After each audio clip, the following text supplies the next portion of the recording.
এই পৃথিবীতে প্রথম নাফরমানি আল্লাহর জমিনের মধ্যে নারীকে নিয়ে। কাকে নিয়ে? মানুষের প্রথম নাফরমানি নারীকে নিয়ে, নারীকে নিয়ে। এই জন্য নারীর ফান্দে যে পড়ছে, নারীর আসক্তিতে যে পড়ে গেছে, নারীর মধ্যে যার নেশা ঢুকছে, নারীকে নিয়ে যে ব্যস্ত হইছে, এই যুবকের দুনিয়াও শেষ, আখিরাতও শেষ। তোর শরীরও শেষ, যৌবনও শেষ, রাতও শেষ, হাতও শেষ, দেহও শেষ, যৌবনের ক্ষমতাও শেষ, আখিরাতও শেষ, আখিরাতও শেষ। কোনো সন্দেহ নেই। যে সন্তান, যেই যুবক সারা রাত উলঙ্গ ছবি দেখে, নর্তকীর নাচ দেখে, জেনা ব্যভিচারের দৃশ্য দেখে, যেখানেই নারী সেখানে পিছনে ঘোরে, ভিন কোনো মেয়ের সাথে প্রেমে পড়ে, নারী ছাড়া তার জীবনে স্বপ্ন সাধনা বলতে আর কিছু নাই। এই লক্ষ লক্ষ কিশোর তরুণের, যুবকের, ইয়াং উঠতি বয়সের ছেলেদের হাতে বড় মোবাইলের একটাই কারণ নারী। এক সপ্তাহ, চেয়ারম্যান সাহেব, এক সপ্তাহ শুধু চ্যালেঞ্জ করলাম আমি, এক সপ্তাহ যদি এই কথা সরকারি বা কোনোখানে আন্তর্জাতিকভাবে সিদ্ধান্ত হয় যে নারীর কোনো ছবি কোনোভাবেই মোবাইলে আসবে না, কোনোখান দিয়ে টিপলেই আইতো না, বইটির ছবি আইতো না, এক সপ্তাহের ভিতরে হাজার হাজার বড় মোবাইল কটকটি বলায়, কটকটি সম্পাপ্রি খাইবে, সম্পাপ্রি মোবাইল দিয়ে কি খেবে? সম্পাপ্রি, কটকটি। অন্তর কটকটি নাই মনে নাকি আমরা না? আচ্ছা আছে কিনা কইতারি না, অনেক দিন হইছে খাই না। ছোট খাইছি, কটকটি খাইছি, আবার ওই যে লাল লাল যে হাওয়াই মিঠাই এটি যে দিলে যে নাই, এগুলো অনেক কিনা খাইছি। আমার মনে আছে একবারে আস্তা ভালো ওষুধের বোতল আব্বাই আনছে, সিরাপ সিরাপ বোতল, একবারে নতুন ওষুধ, ওষুধ সব রয়েছে এখনো, ফানে আসতে ফালাই দিয়া বোতল বেচা দিয়েছি কটকটি লেগে, মানে কটকটি ওলারে দিয়া। মায়ে জিজ্ঞাসা করছে ওষুধ কো, খুঁজতে খুঁজতে বুঝছে দেখলে আমরা বেচ চালাইছি। তাইলে আমার বাপ তো নারীর আসক্তি, নারী দোষণীয় নয়, গুনাহ, ভিন নারীর আসক্তি দোষণীয়। নারী মানেই অপবিত্র না, কথা বলেন না কেন? নারী মানেই খারাপ না, নারী মানেই মন্দ কিছু না।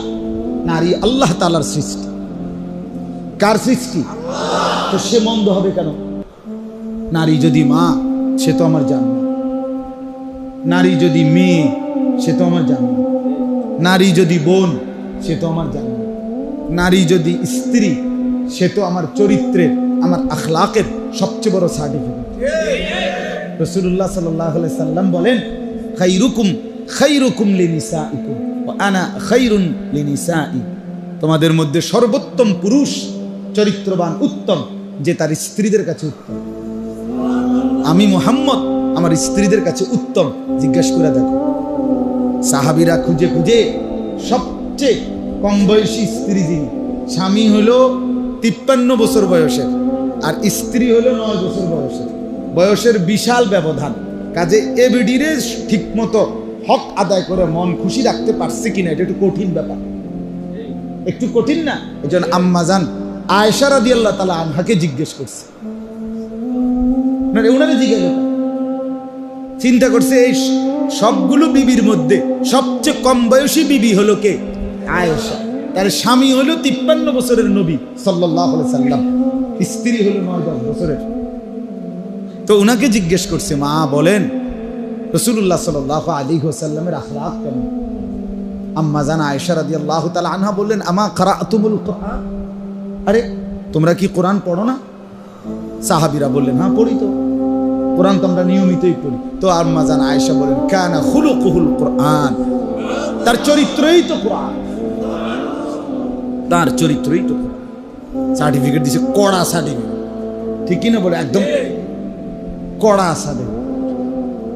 তাহলে স্ত্রী নারী যদি হয় সে তো পবিত্র, কিন্তু নারী যদি হয় রাস্তার নারী, নারী যদি হয় মোবাইলের নর্তকী, নারী যদি হয় সিনেমার নর্তকী, নারী যদি হয় হারাম প্রেমিকা, হ্যাঁ, তো সে জাহান্নামের টুকরা, সে জাহান্নামের টুকরা। তো হাবিল তার ভাই কাবিলকে বলল, তা আমি যেটার জন্য বলছিলাম, যখন তাকে বলল মেরেই ফেলবো তোকে, তখন তিনি বললেন, ভাইয়া মারো আর না মারো, যাই করো সেটা কোনো বিষয় না, তবে একটা কথা শুধু জেনে নাও, পৃথিবীবাসীর জন্য বলে দেই, কিয়ামত পর্যন্তের জন্য বলে যাচ্ছি, ক্বালা ইন্নামা ইয়াতাকাব্বালুল্লাহু মিনাল মুত্তাকিন, নিশ্চয়ই আল্লাহ তাআলা কিয়ামত পর্যন্ত কুরবানি কবুল করবেন কার? মুত্তাকি, তাকওয়া থাকবে যার, আল্লাহকে ভয় করে গুনাহ ছেড়ে দিবে, যে আল্লাহকে ভয় করে যে গুনাহ ত্যাগ করবে, মনে রাখবা ভাইয়া, যুগে যুগে আল্লাহ তার কোরবানি কবুল করবেন। দেখেন দুই ভাইয়ের কথা মিলছিনি। ওইখানে ইউসুফ 10 ভাইকে বলছে, ভাই ইন্নাহু মাইয়াত্তাকি, যে তাকওয়া অবলম্বন করবে আল্লাহ তার কিছুই বিফলে যেতে দিবেন। হাবিলও বলছে কাবিলকে, ভাই নিশ্চয়ই তাকওয়া থাকবে যার, কোরবানি কবুল হবে তার কোরবানি। এজন্য বাপ আমার, ভাই আমার, বন্ধু আমার, এটা আমি বলতে চাচ্ছিলাম যে আমরা প্রত্যেকেই এই কথাটুকু উপলব্ধি করা উচিত। আমি যে কথার দ্বারা শুরু করছিলাম, যে আমরা যদি আন্তরিকতার সাথে, ইখলাসের সাথে, তাকওয়ার সাথে আল্লাহর কথা শুনি, ধীরে ধীরে এই বলতে বলতে, শুনতে শুনতে ইনশাআল্লাহ পরিবর্তন হবে। হতাশ হইতে নাই।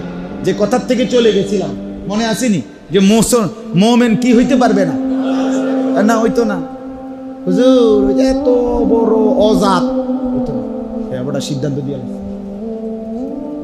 চাচার ফুতের ব্যাপারে কি দিয়ে দিছে, একবারে রেজুলেশন করে দিছে, হইতো না, কিতে হইতো না, আর মানুষ হইতো না, আর পড়ালেখা করতে। বহুত বুঝাইছে। কয়বার বুঝাইছেন চাচা? নাহলে 200 বার, নাহলে 2000 বার, নাহলে 20,000 বার। নূহ আলাইহিস সালাম যে বুঝাইছে 950 বছর। কথা বোঝেন নাই? জি, 950 বছর। ওয়ালাকাদ আরসালনা নূহান ইলা কওমিহি ফালাবিসা ফীহিম আলফা সানাতিন ইল্লা 50 আমা। আল্লাহ বলেন, নূহকে আমি পাঠিয়েছি তার জাতির কাছে, সে তাদের মধ্যে অবস্থান করেছে 1050 কম বছর, মানে 950 বছর। 950 বছর আর 950 টাকা এক কথা না। 950 টাকা মানে তো 50 টাকা কম, 1000 টাকা। কিন্তু 950 বছর মানে আপনার আমার বাপ দাদা 14 গোষ্ঠী কয়জনের হায়াত? হিসাব করে বলেন। 950 বছর এক টানা নূহ নবী নিজ কওমকে বলে গেছে, কখনো রাতে কখনো দিনে, লাইলাম ওয়া নাহারা, রাতেও দিনেও কোরআনে আছে। নূহ নবী বলেন, আল্লাহ রাতেও বলেছি, দিনেও বলেছি। আল্লাহকে নূহ নবী বলছেন, ওয়া ইন্নী দাউতুহুম জিহারা, আল্লাহ প্রকাশ্যে ঘুরতে ঘুরতে বলছি, আসরারতু লাহুম, গোপনে গোপনে বলছি, আলানতু লাহুম, ঘোষণা দিয়ে দিয়ে বলছি, একজন একজন করে বলছি, 10 জন 10 জন করে বলছি। যতভাবে সম্ভব মাওলা আপনার কথা আমি বলতেই থাকছি। 950 বছর বলার পরেও যেদিন নৌকা ছেড়ে দিবে, তুফানের পানি উঠে গেছে, পানি দেখা যায় ওয়াফারাত তান্নুর, চুলার ভিতর থেকে পানি বের হয়ে গেছে। নূহ নবী বুঝছে আল্লাহর তুফান শুরু হয়ে গেছে, নৌকাটার মধ্যে উঠবে, ছেড়ে দিবে। এই মুহূর্তেও 950 পরেও নূহ নবী নিজ ছেলেকে শেষ মুহূর্তেও আবার ডাক দিছে, ইয়া বুনাইয়ার কাম মানা। কোরআনের আয়াত। 950 বছর পরেও নূহ নবী কেনান ছেলেটাকে বলছে, বাপ আয় না, ইয়া বুনাই, হে আমার প্রিয় সন্তান, ইরকাম মানা, আমাদের সাথে নৌকায় উঠে আসো, কালেমা পড়ো, ঈমান আনো, সন্তান আমার ভুল কইরো না। ছেলেটা বলছে, না আব্বা, উঠবো না, ঈমান আনবো না। সাআবি ইলা জাবালিন, ইয়াসিমুনি মিনাল মা, কোরআনের আয়াত। ছেলে নাফরমান কেনান বলল, বাপ ওই যে উঁচা পাহাড় আছে, আমি তার উপরে গিয়ে আশ্রয় নেব, এত উপরে তোমার খোদার পানি যাবে না। ইয়াসিমুনি মিনাল মা, ওই উঁচা পাহাড় আমাকে তোমার খোদার পানি থেকে রক্ষা করবে। নূহ নবী এখনো রাগ করে নাই, এখনো হতাশ হয় নাই বাপ। আবারও বলছে, ক্বালা লা আসিমাল ইয়াউমা মিন আমরিল্লাহ, বলছে না বাপ, আমার মালিকের আযাব থেকে আজকে কেউ বাঁচাইতে পারবে না। পাহাড়ও না, নদীও না, গাছও না, না রে বাপ, আও না। এখানে আছে তাফসিরে, আহা বাবা ছেলেটাকে এভাবে ধরে কেনান, নূহ নবী ছেলেটাকে ঈমানের দিকে টানতেছে, ছেলেটা ছুটে যাচ্ছে কুফরের দিকে, বাপ টানে ঈমানের দিকে, ছেলে চলে যায় কুফরের দিকে। এই টানাটানি করতেছে, বাবা আয় না, বাপ আয় না, নৌকায় আয়, আরে পানি চলে আসছে তো বাপ, ওঠ না। এর সাথে সাথে কোরআনে আছে, ওয়াহালা বাইনাহুমাল মাউজু ফাকানা মিনাল মুগরাকিন, আল্লাহ বলেন আমি একটা শক্ত ঢেউ দিয়া একটা ধাক্কা দিলাম, এক ধাক্কায় বাপ আর পুত ছুটে গেছে, ছেলেটা ডুবে গেছে। ছেলেটা ফাকানা মিনাল মুগরাকিন, ছেলেটা ডুবে যাচ্ছে। নূহ নবী শেষবারের মতো ছেলেটার দিকে তাকায়া দেখলেন, ছেলেটা পানির মধ্যে হাবুডুবু খাচ্ছে, আর ধরতে পারছে না, আর ডাইকা লাভ নাই, ছেলেকে আর ফিরাইবার সুযোগ নাই। কিন্তু খোদার কসম বাপ, নূহ নবী কেমন বাপ দেখো বাপ, এই মুহূর্তেও তিনি হাল ছাড়ে নাই। এবার যখন বুঝছে ছেলেকে আর ধরতে পারবে না, এবার সরাসরি দুই হাত আসমানের দিকে উঠাইছে। ইন্না ইবনি মিন আহলি, এবার আল্লাহকে বলছে, আল্লাহ ডুবে যাচ্ছে যেইটা, এটা আমার ছেলে, দেখেন না আর কিছু করা যায় কিনা মাওলা, ও যে আমার ছেলে। ইন্না ইবনি মিন আহলি ওয়া ইন্না ওয়াদাকাল হক ওয়া আনতা আহকামুল হাকিমিন, আপনার ওয়াদাই সত্য মাওলা, আপনি সবচেয়ে উত্তম বিচারক, আপনি যেটা ফয়সালা দিবেন সেটাই আমি মানি, বাকি আমি যে বাপ। আরেকবার বললাম, দেখেন না কিছু করা যায় কিনা, বাকি আমি যেটাই ফয়সালা হোক, ডুবে যাক আর বেঁচে যাক আমি মানি, কারণ আমি জানি আপনি আহকামুল হাকিমিন। ক্বালা ইয়া নূহ ইন্নাহু লাইসা মিন আহলিক ইন্নাহু আমালুন গায়রু সালিহ। নূহ আলাইহিস সালামকে আল্লাহ ডাক দিয়ে এবার বললেন, নূহ সাবধান, আর একবারও বলবা না ইন্নাহু লাইসা মিন আহলিক, এমন শক্ত বেঈমান তোমার সন্তান হইতে পারে না। ইন্নাহু আমালুন গায়রু সালিহ, এটা তো সম্পূর্ণ বেআমল সন্তান, যার কোনো নেক আমল বলতে নাই। ফালা তাসআলনি, আর কিছু আমার কাছে চেয়েও না। এ তখন তাফসিরে আছে নূহ নবী শেষ হাত নামায় ফেলছে, মালিক কি করে দিছে, ফিরাই দিছে। ফালা তাসআলনি, আর কিছু চেয়েও না, হবে না, আর আমি দেব না ফিরাইয়া। আমার বাপ এই জন্য হতাশ না হই, হতাশ হবেন না, বলতে হবে বারবার। আমি তো বলি এমন চমৎকার মসজিদ, মাশাআল্লাহ, দিল তো জুড়ায় গেল। এই মসজিদে নিয়মিত ইসলাহি মজলিস হওয়া দরকার। নওজোয়ান আপনারা দায়িত্ব, মহল্লার নওজোয়ান ছেলেরা, তোমরা ভাইয়া, তোমরা উদ্যোগ নাও। ইমাম সাহেবকে মাশাআল্লাহ, আমি 10 মিনিট হবে ইমাম সাহেবের বয়ান, একেবারে বেতাকাল্লুফ, কোন রকম এমনি বলছি। আমি ওইখানেই জিজ্ঞেস করছি ওনারে যে কে বয়ান করতেছে, চমৎকার কথা বলছেন, যে কদ্দুর কথা বলছেন আমি এসে শুনছি, অনেক সুন্দর কথা বলছেন, অনেক সুন্দর, অনেক সুন্দর, অনেক সুন্দর। আপনি বলেন, আপনি বলেন, মানুষ কম হোক, আপনি বলেন। জনপ্রিয়তা ধোকা, জনপ্রিয় বক্তা আইলে লোক হবে, জনপ্রিয় বক্তা না আসলে লোক হবে না। লোক দিয়ে কেমনে ঘাস কাটবেন? কথা বোঝেন নাই আপনি? জনপ্রিয়তা ধোঁকা। প্রধান বক্তা, বিশেষ বক্তা, সাংঘাতিক বক্তা, মারাত্মক বক্তা, সিরিয়াস বক্তা, ধোঁকা ধোঁকা ধোঁকা ধোঁকা ধোঁকা, সব ধোঁকা। ফজরের পরে বলুক আর জোহরের পরে, আসরের পরে, মাগরিবের পরে, এশার পরে 1 মিনিট, 10 মিনিট, 1000 মিনিট যিনি বলেন আল্লাহর কথা তিনি আহসান, তিনি দামি। ওমান আহসানু কাওলাম মিম্মান দাআ ইলাল্লাহ, আল্লাহ বলে তার চাইতে উত্তম কার কথা যে আমি আল্লাহর দিকে মানুষকে ডাকে। আল্লাহ তো এখানে সবাইকে বলছে আহসান, সবাই প্রধান বক্তা, আবার বিশেষ বক্তা কি? হ্যাঁ, সব আখিরাতের ফেরিওয়ালা, সবাই কি আখিরাতের ফেরিওয়ালা। নিজ মসজিদের ইমাম সাহেবকে কদর করে। মাওলানা সুন্দর বলছেন, ইদা সাররাতকা হাসানাতুকা ওয়া সাআতকা সাইয়্যাতুকা ফাআনতা মুমিন।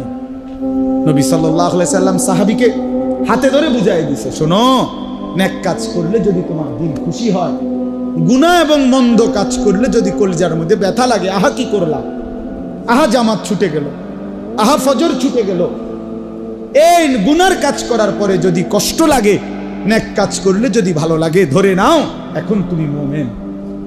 যদি এর থেকে নিচে না যায়, এর থেকে নিচে, তো আল্লাহ রাসূল বলছে ধরে নাও ঈমান আর নাই। 30 বছর সুদের লেনদেন করো, কোনো নড়াচড়া নাই, বিবেকের কোনো দংশন নাই, চেহারার মধ্যে কোনো লজ্জিত অনুভূতি নাই। আরে বেটা, তোর ঈমান আছে কিনা খোঁজ নে বেটা, এই নাফরমান খোঁজ নে বেটা। খোদার 365 দিন, 1 বছরে নাফরমান, কোনো দিন ফজরের নামাজ পড়লা না, 1 দিন না 2 দিন না, 1টা বছর টানা কোনো দিন ফজরের নামাজ পড়ো না, তোমার চেহারায় কোনো লজ্জার কোনো অনুভূতিও নাই, বিব্রত কোনো ভাব নাই, ঈমান আছে কিনা আরেকবার জিজ্ঞাসা করো ইমাম সাহেব। কলিজার কোনো দংশন থাকবে না, বিবেকের কোনো দংশন থাকবে না। আরে কয় কি? এই বাপ বলেন না, এই ছেলেরা বলো না, ভাইয়া বলো, 1 বছর কোনোদিন ফজরের নামাজ পড়লা না, কোনোদিন মনে পড়লো না রবের কথা? হায়, আর কোনোদিন তাইলে ভোরবেলায় তোমার মালিককে সেজদা দিবা না? ইয়া আইয়ুহাল ইনসান মা গাররাকা বিরাব্বিকাল কারীম। আল্লাহ বলেন, বান্দা, আমার মতো দয়ালু মেহেরবান মনিব থেকে কে তোমাকে ধোঁকা দিয়ে নিয়ে গেল? এমন কোন বন্ধুকে পেলে বান্দা, যাকে পেয়ে আমার মতো মনিব ছেড়ে দিলে? কে সে? কে সে? চেয়ারম্যান সাহেব তোমার কয়টা প্রয়োজন পূরণ করবে? এমপি সাহেব তোমার কয়টা প্রয়োজন পূরণ করবে? বন্ধু তোমার কয়টা প্রয়োজন পূরণ করবে? আর আল্লাহ তোমার কয়টা প্রয়োজন পূরণ করছে? বলেন না ভাইয়া,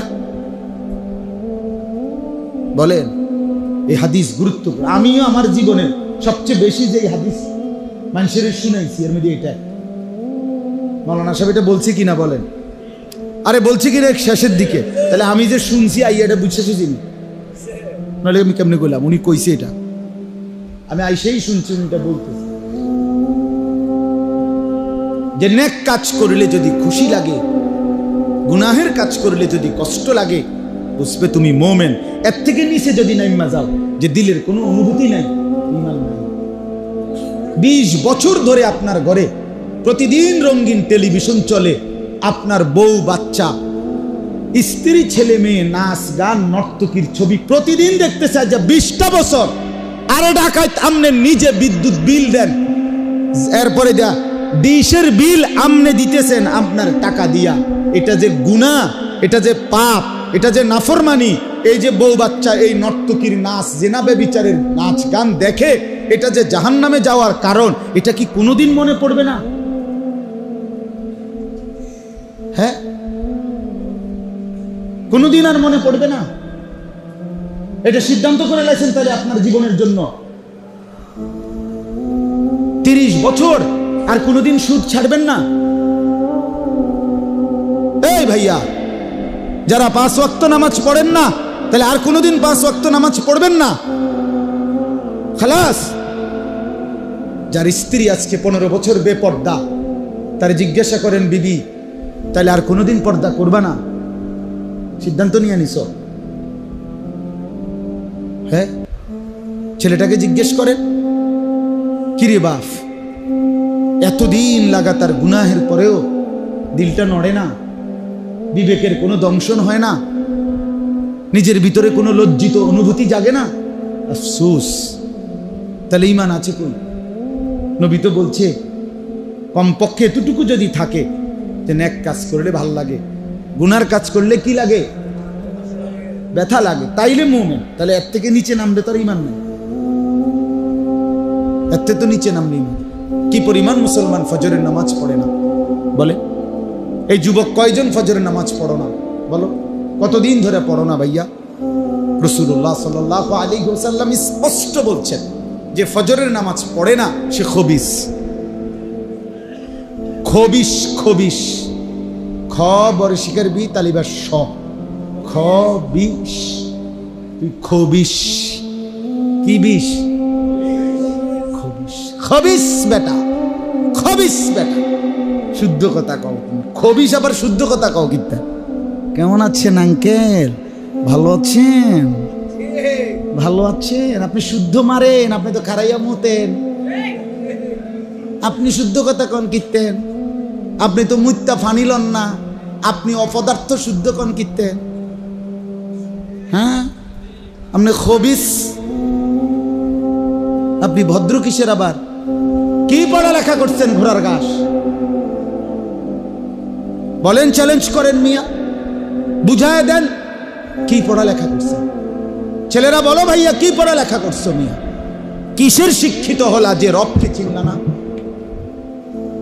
কি জ্ঞান আহরণ করলা যে জ্ঞান তোমাকে মালিক চিনাইল না, মনিব চিনাইল না? বলেন না, ইনসাফের কথা বলেন, বিচারের কথা কর। চেয়ারম্যান সাহেব আছে যেহেতু মেয়ে লোক, কথা বল, সুবিধা তো আছে তো, অক না মেয়ে লোক না।